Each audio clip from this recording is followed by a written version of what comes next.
Olá galera, nós estamos de volta aqui com a videoaula número 2, que hoje nós vamos discutir a questão da República das Oligarquias, revolta da vacina e revolta chibata, certo? Então, República das Oligarquias. Primeiro, nós vamos ter que começar a entender o que é oligarquia. O que é oligarquia? Então, oligarquia, ser bem rápido, bem objetivo, significa o quê? Governo de poucos. Ou seja, governo para um grupo de pessoas e não para a sociedade em geral. É governo de poucos. Ou seja, o governo aqui no caso do Brasil foi governo para os ricos. Governo para os ricos. Então, desse conjunto que é chamado República das Oligarquias, nós vamos ter a chamada também República do Café com Leite. Essa República do Café com Leite simbolizava, significava o quê? Um revezamento entre os partidos políticos de São Paulo e Minas Gerais. Isso no contexto da política nacional. Certo? Isso no contexto da política nacional. Então, por exemplo, aqui nós temos aqui o Partido Republicano Paulista, PRP. Aqui nós temos o Partido Republicano Mineiro, PRM. Só lembrando que os partidos políticos do Brasil começaram a surgir ainda no Império, no período imperial, quando o Brasil conquistou sua independência lá em 1822, formou-se um partido português, que era toda aquela galera que defendia o imperador, e o partido brasileiro, que era a galera que era formada pelos brasileiros. Essa mais pela pobreza, esse aqui pelos brasileiros, certo? Então, na República formar esses partidos aqui que vai dominar o cenário nacional da política. O PRP, o Partido Republicano Paulista e o Partido Republicano Mineiro. Então, essa política café com leite, por quê? São Paulo representava o quê? O café. Ou os cafeicultores. É as oligarquias do café. Minas Gerais representava as oligarquias dos produtores de quê? De leite. É por isso que recebe esse nome emblemático chamado política do café com leite. Certo? Então, esse aqui é o político do âmbito nacional. Vamos para o contexto regional. Que também existia as oligarquias, que vai dar essa estabilidade à política nacional. Então, como a estabilidade dessa política nacional vai se ocorrer a partir das oligarquias municipais. Por exemplo, o exemplo que nós estamos vendo aqui agora recentemente é o quê? Aquela novela da Globo, a do Velho Chico, Vocês sabem que aquela novela foi feita em minha homenagem. O Velho Chico é a minha homenagem, porque meu nome é Francisco, chama de Chico. É o Velho Chico. Então, a novela da Globo, ela mostra esse período das oligarquias. São duas famílias brigando pelo poder local da região do Nordeste, principalmente na região do Rio São Francisco, do Velho Chico. Olha aqui. Nós temos aqui chamado políticas dos governadores dos estados. Certo?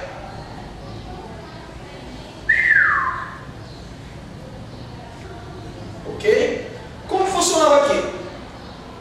Aqui, nós tínhamos o coronel, colocar o coronel aqui. Nós tínhamos o coronel. Esse coronel não tem nada a ver com patente militar, não.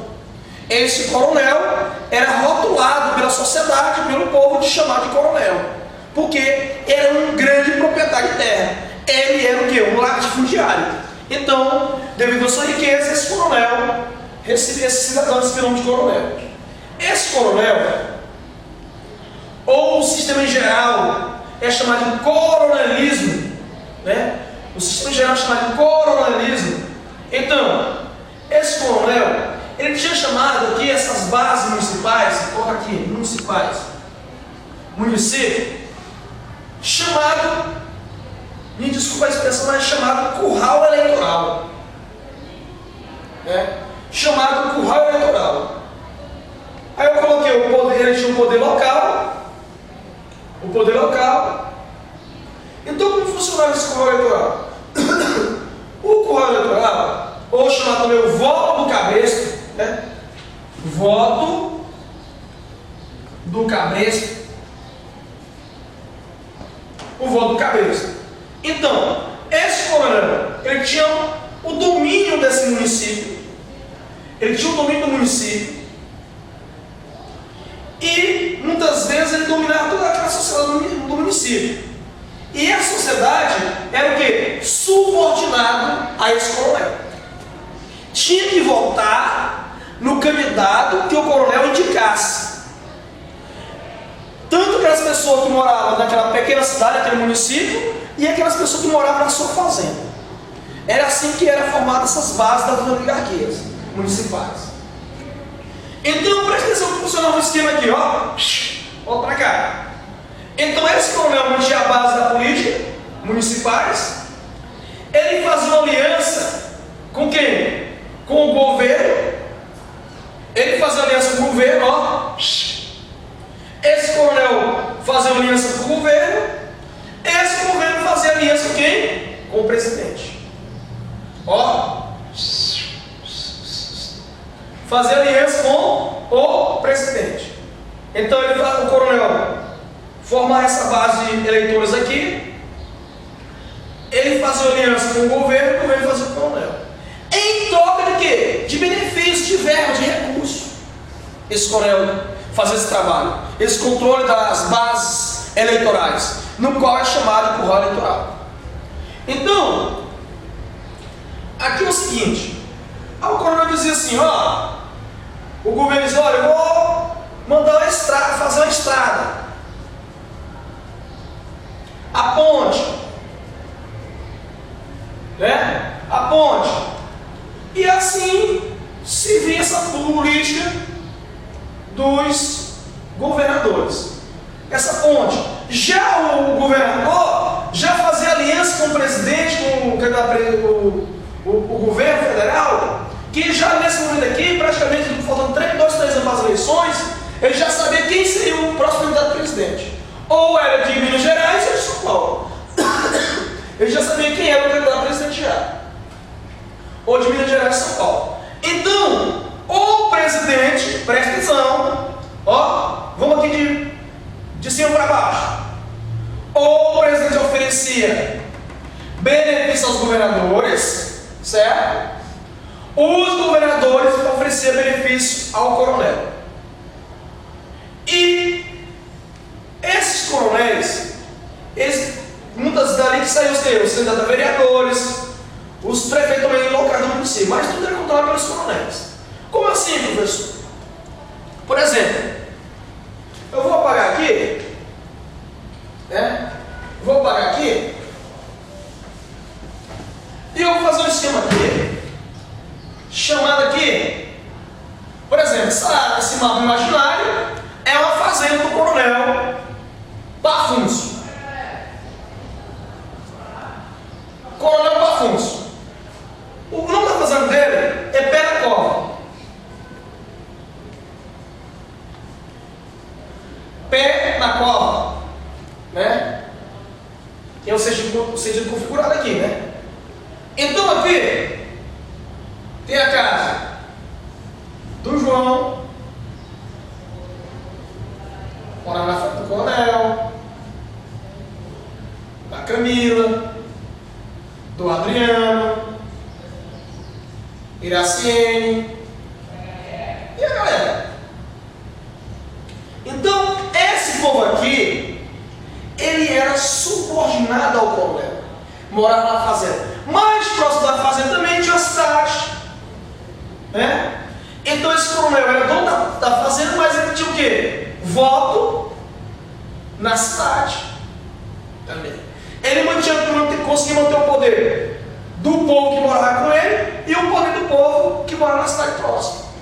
Ele tinha todo esse poder, né? E aqui ele fazia essa política. Por exemplo, todo esse povo aqui, a maioria, esse aqui, praticamente, não posso cravar 100%, mas aproximadamente 100%, tinha que votar naquele candidato que o coronel indicasse.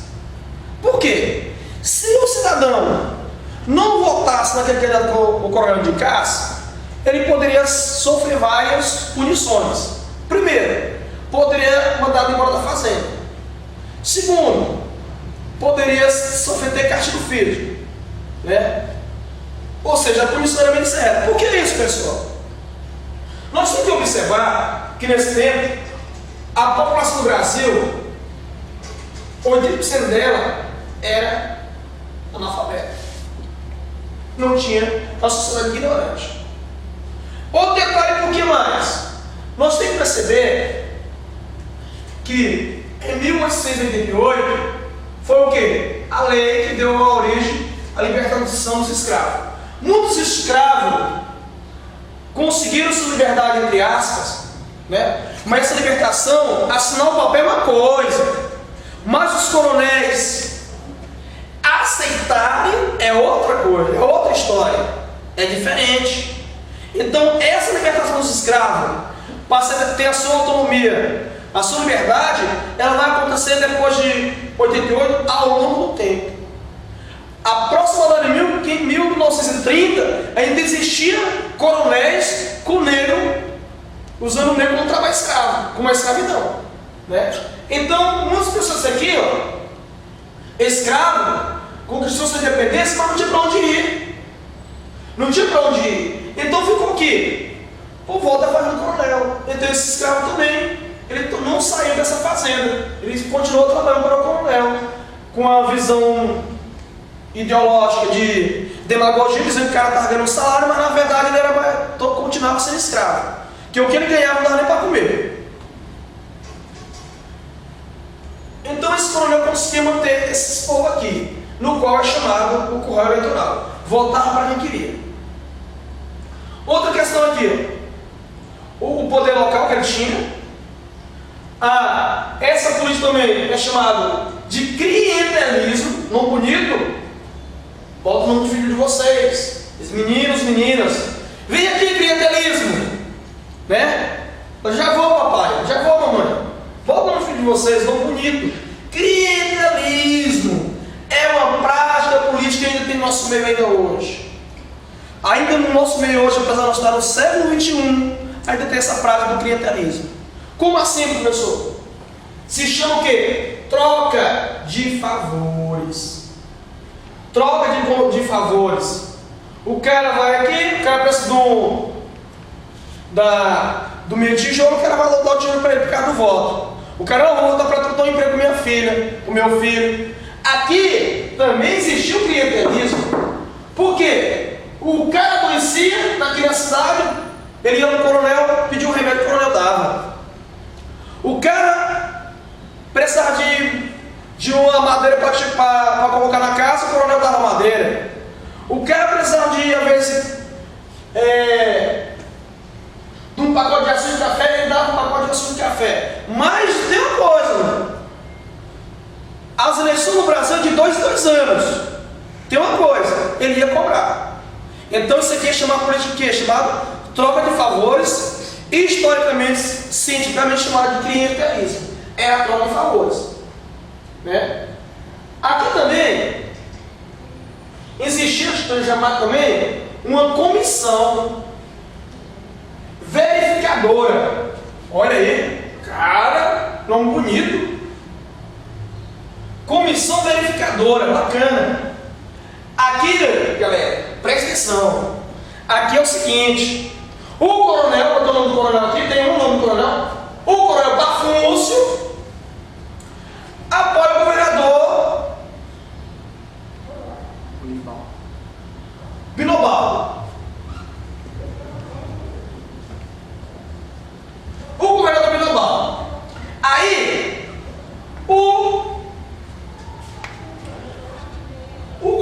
global ou para a força atómica global. Presta atenção. Chega um momento que outro candidato, chamado Ladislau, ganha a eleição. Imagina, papai, o que vai acontecer com ele? Ele vai assumir? Não, jamais ele assume. Ele vai, a comissão de verificação vai verificar, vai apurar, vai contar os votos de novo. Essa comissão, ela vai chegar ao momento, quem vai ganhar a eleição, quem é o candidato eleito, teve um erro nas contagens do voto. Quem ganhou a eleição foi Binobaldo, e não Ladislau. E não Ladislau. Então o coronel Ladislau só no outro ano de novo, só na próxima eleição de novo. Então é chamado de quê? De degola. O nome é degola mesmo, tá? Não fica estranho não. Outro nome bonito você botar no filho de vocês. Se for homem é degolado, se é mulher degola. Certo? Anota aí o papel de vocês aí. Degola. Certo? Então, essa é a questão do coronelismo, das oligarquias. Vou dar uma revisada de novo. Olha aqui. A base da sustentabilidade dos votos é aonde? O curral eleitoral, municipais. Esse coronel fazia aliança com quem? Com o governo, Ele fazia aliança com o governo. Esse governo fazia aliança com quem? Com o presidente. Então essa aliança entre presidente e governo chama o quê? Política dos governadores. Certo? Mas lembrando que é os coronéis que dão essa estabilidade. A novela da Globo, que está passando agora, a do Velho Chico, ela mostra bem esse cenário. Certo? Então, pelo aqui, vou encerrando o contexto focado na questão do coronelismo e das oligarquias. Revolta da vacina. Papai do céu. O que é isso, meu Deus do céu? Revolta da vacina. Rapaz, vamos perceber aqui, na revolta da vacina, que a exclusão social não é de hoje não. Isso é histórico. Não vão utilizar esse termo cultural não, pelo amor de Deus. Os caras dizem, não, isso é cultura do Brasil. Tudo do Brasil é cultura agora, tudo é cultura. Não. Talvez isso aqui é falta de cultura, falta de educação, não cultural. Ou seja, revolta da vacina. Primeiro, contexto histórico. No governo de Rodrigues Alves. Esse aqui é o governo de Rodrigo Alves. Então, o Rio de Janeiro tinha o quê? Era uma cidade que existia vários casarões, palacetes, Ou seja, ainda herdado do período colonial, principalmente quando a família real veio para o Brasil em 1808. Aí foi construído o quê? Várias instituições oficiais da coroa portuguesa, Banco do Brasil, hospitais, quartéis militares, etc. E as casas tiveram que mudar a estrutura da cidade. Para quê? Para obrigar a família real. E aquelas pessoas que tinham as melhores casas, muitas vezes foi obrigado a doar para o nobre. Então, tinha os casarões palacetes. Mas o seguinte, por volta da cidade do Rio de Janeiro, aqui nas avenidas, ruas, ainda existia, essas ruas não tem fim, são infinitas. Ainda existia muitas. Essa aqui vai comigo com Icuim, tá? Essa rua aqui. Essa aqui vai com Deus te leva. Muitas cidades aqui existia barracos. Os barracos de palha, de madeira, de papelão, de plástico, etc. Ou seja, isso fazia parte do quê? De 80% da população. Chegou um momento que no Rio de Janeiro era muito doença. Era varíola, era peste peste negra, febre amarela, várias epidemias no Rio de Janeiro. Aí o que aconteceu? Esse presidente aqui, esse governador aqui, ele tinha uma ideia chamada de modernização. Essa ideia de modernização era influenciada pelo quê? Pelas ideias da França, Inglaterra, Europa, etc. Né? Que ele já junto com o quê? Com a ideia do progresso. E eu não gosto muito dessa ideia do progresso. Né? Não gosto muito dessa ideia do progresso não. Mas, o que acontece? Parceria do governador com o prefeito da cidade, que era o Pereira Passos, fizeram um projeto de urbanização.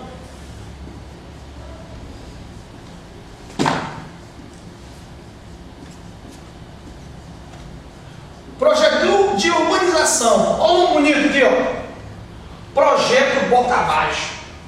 Caraca, velho.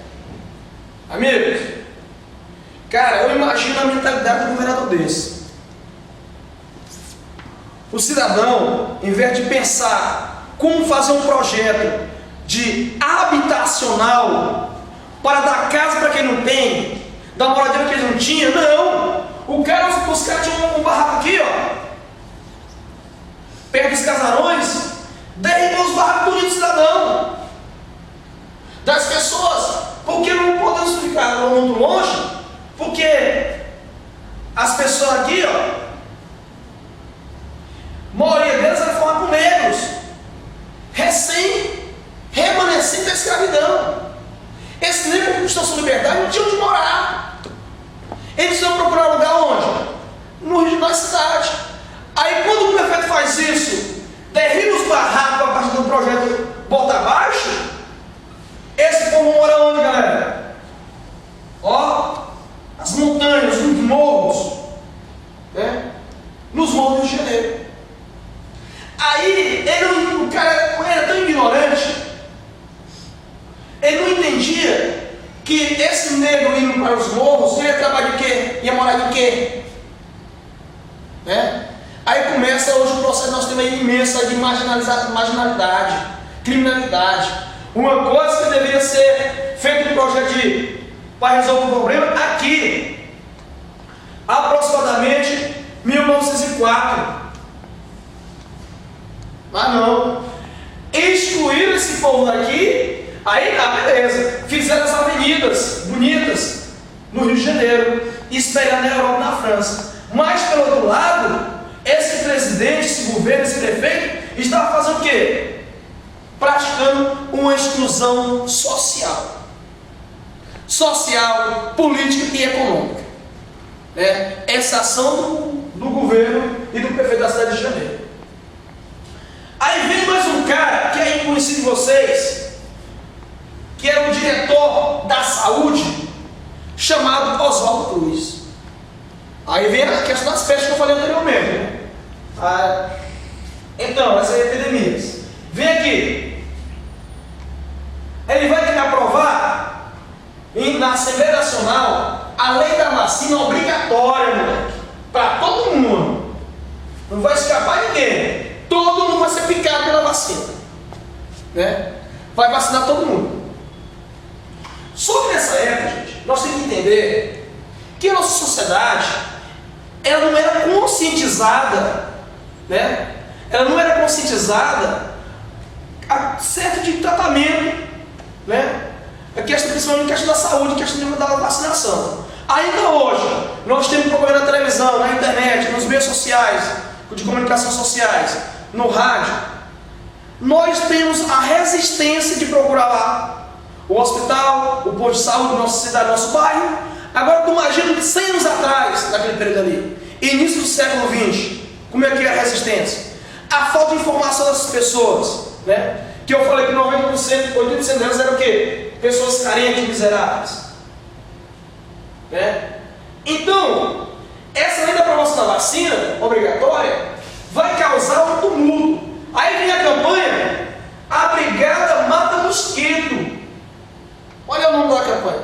A Brigada Mata Mosquito. Eles vão chegar e invadir as casas dos moradores, não vão avisar, Chega de uma vez, vão começar a invadir as casas, vão pegar essas pessoas da Prefeitura do Rio de Janeiro, vão ser recuperadas pelo policial, pelo policiamento, e começa a ter um conflito entre sociedade e governo, certo? Então nessa brincadeirinha aqui, meus amigos, a revolta ocorreu aqui, ó, de dia 10 a 17 de novembro de 1904, certo? 30 mortos. Olha aí, galera. Olha aí. O que é a irresponsabilidade do administrador?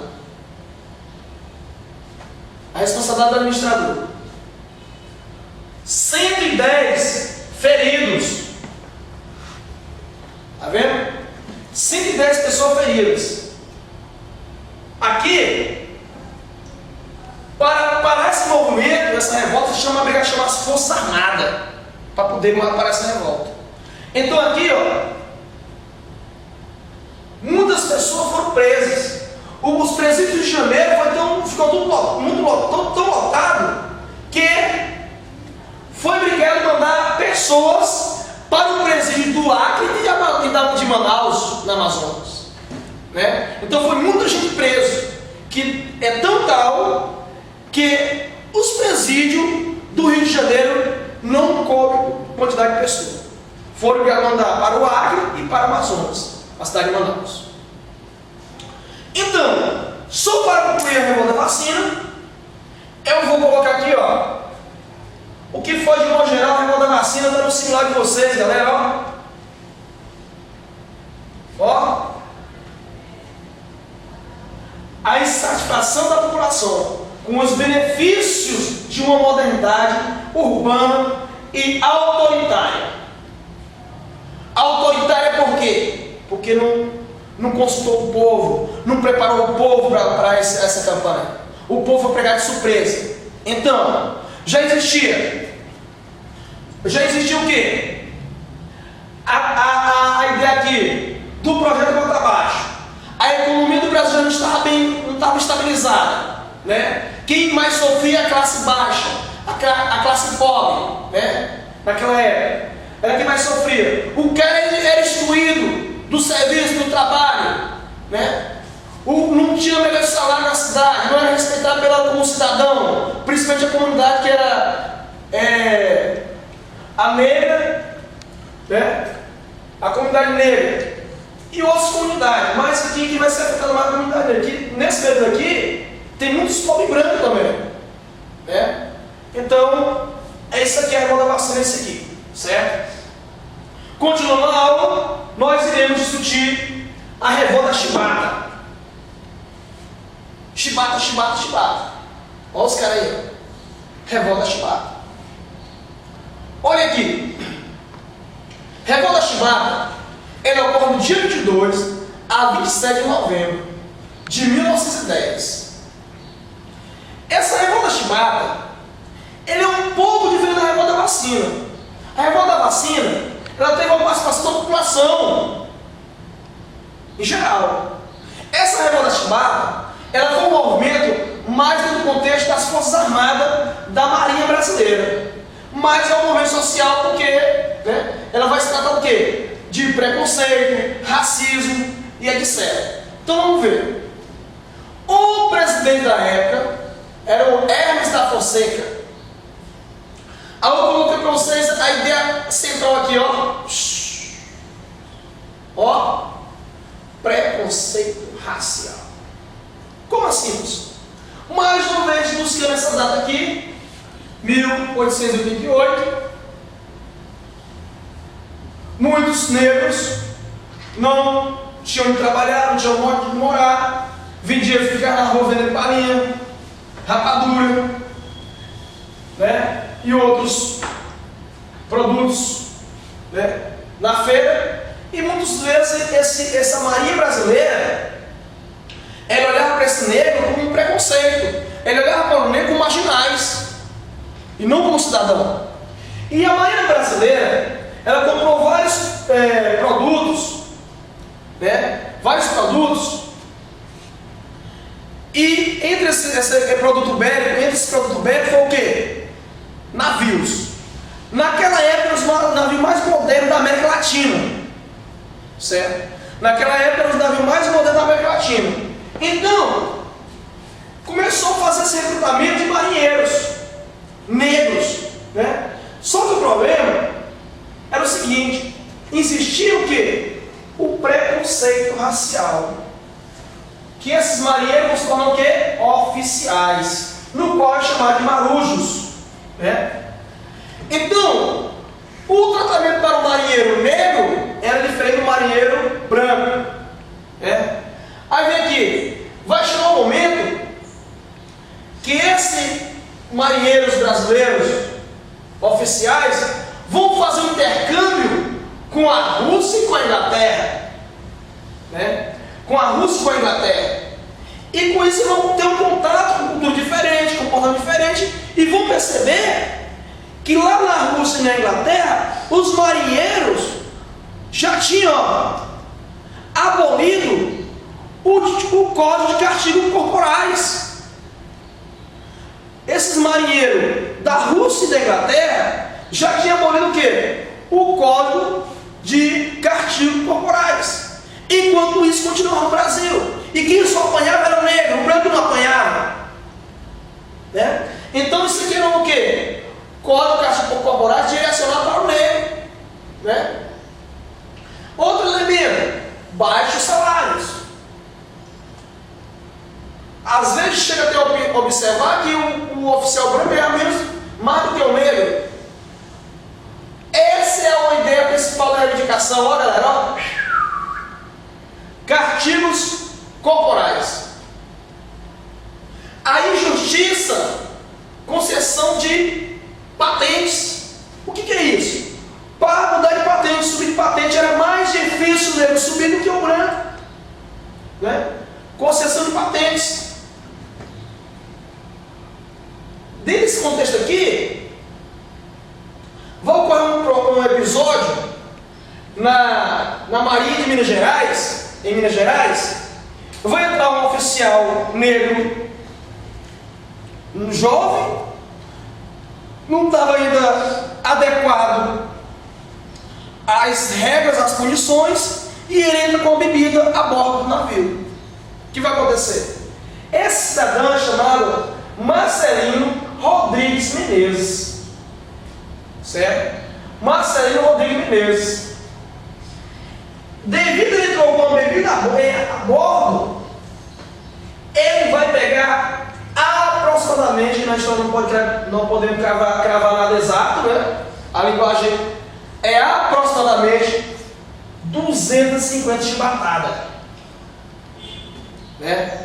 E às vezes a regra era de 20 a 25 chibatadas. Aqui ele pegou 250 chibatadas. Então, com isso, vai começar um movimento em Minas Gerais. Depois vai espalhar São Paulo e Rio de Janeiro. Nesse movimento que vai liderar, vai ser um cara chamado, cuidado, ó. Na prova de vocês está lá, ó. João Cândido. João Cândido. Esse cara vai ser o líder desse momento Revolta da Chibata. Nela, reivindicava melhores condições de trabalho, salário. Por quê, gente? Tu pensa que o marinheiro, o oficial branco, ele dormir com o negro? No mesmo alojamento? Tu pensa que o oficial branco queria comer junto com o negro na mesma mesa? Não, tinha essas coisas. Então vamos pedir o quê? Um fim do castigo físico, melhores condições de trabalho, melhor salário. Só que é o seguinte: quando o governador Hermes da Fonseca tinha aceitado a reivindicação pela menor parte dos marinheiros, a imprensa começou o quê? Questionar. Aí o governador foi e voltou atrás de novo. Quando esse governador voltou atrás, vai fazer o quê? Vai prender todos eles, os oficiais, e muitos deles vão ser torturados, vão ser presos, mortos. E quem vai ter privilégio dessas leis dessas novas mudanças de da Maria Brasileira não são esses oficiais aqui da Revolta Chibata, mas são os futuramente que vão entrar depois deles. Porque eles aqui foram tudo exonerados. Todos eles foram exonerados, muitos foram mortos e outros foram exilados e outros ficaram morrendo na cadeia. Esses aqui não desfrutaram da sua luta, das suas conquistas, mas teve a mudança. E tchau para vocês, obrigado.